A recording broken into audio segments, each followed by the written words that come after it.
Rồi, tất cả mọi người đều vào đây tò mò, đều muốn biết về chuyện của mình với lại Trâm Anh. Ok.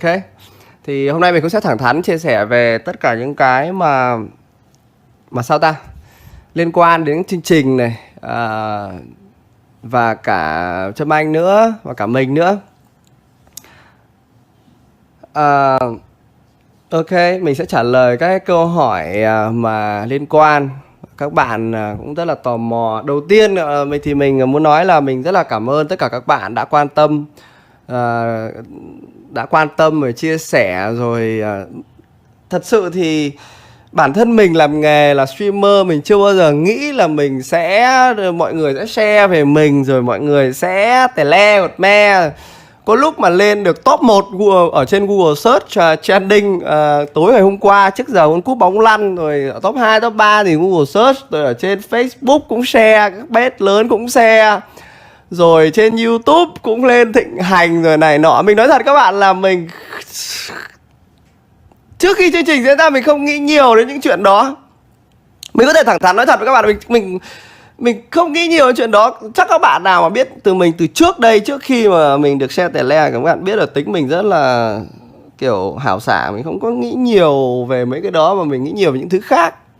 Khi mà mình lên chương trình, khi mà chương trình mời mình ấy thì mình cũng đơn giản nghĩ là trai chưa vợ, chưa người yêu thì single thì đi chơi cho nó tội gì.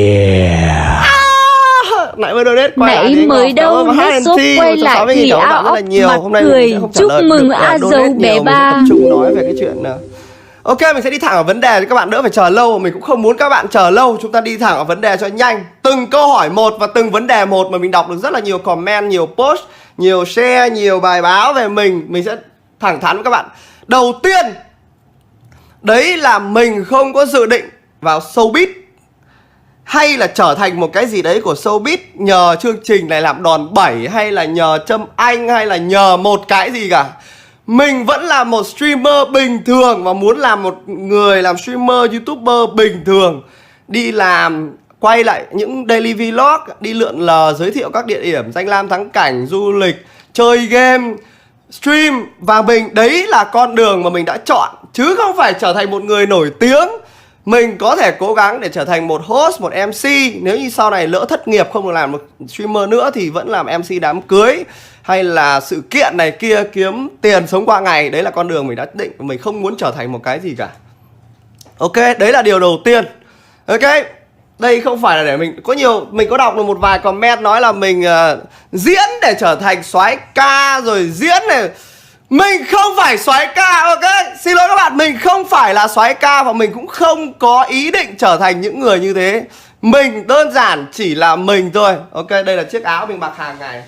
Ok, đây là cuộc sống của mình hàng ngày và mình không có ý dự định thay đổi điều đó.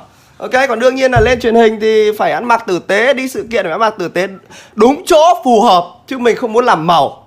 Đấy là điều đầu tiên. Điều thứ hai đó là chương trình có kịch bản không? Và tại sao mình như thế? Mình đọc được rất là nhiều thứ bảo là đừng tin chương trình kịch bản, rồi hai đứa phải biết đến với nhau. Khi mà mình nghe là những điều đấy thì mình cảm thấy được là mình không vui, bởi vì người ta nói thế có nghĩa là cái cảm xúc của mình bị bán rẻ quá. Cảm xúc của mình quá là bị bán rẻ nếu như mình phải diễn những cảm xúc đó. Ok, tất cả những gì mình không biết được những bạn khác hay là chương trình khác như thế nào mình không biết. Nhưng bản thân mình đến với chương trình đấy không có kịch bản, đơn giản. Và mình cũng không nhìn thấy mặt Trâm Anh trước đấy. Mình có cố gắng lúc mà mình ngồi ở bên kia anh cả, mình cố gắng nhìn qua mấy cái tre ấy, thì mình không nhìn rõ được, không biết được là như thế nào cả. Cho đến khi mà mình lần đầu tiên nhìn thấy Trâm Anh đi ra, mình đi ra thì đấy cũng là lần đầu tiên của mình thôi. Ok, nên không có kịch bản. Mình có thể khẳng định các bạn điều đó. Còn ông nào không tin thì thôi, đấy mình đã khẳng định xong rồi. Bạn nào mà đấy là tất cả những cái gì diễn ra trên đó thì nó dài hơn như thế rất nhiều. Bởi vì bọn mình nói chuyện với nhau phải đến cả tiếng đồng hồ, 2 tiếng đồng hồ gì đấy, mình không biết được cả chương trình cơ. Một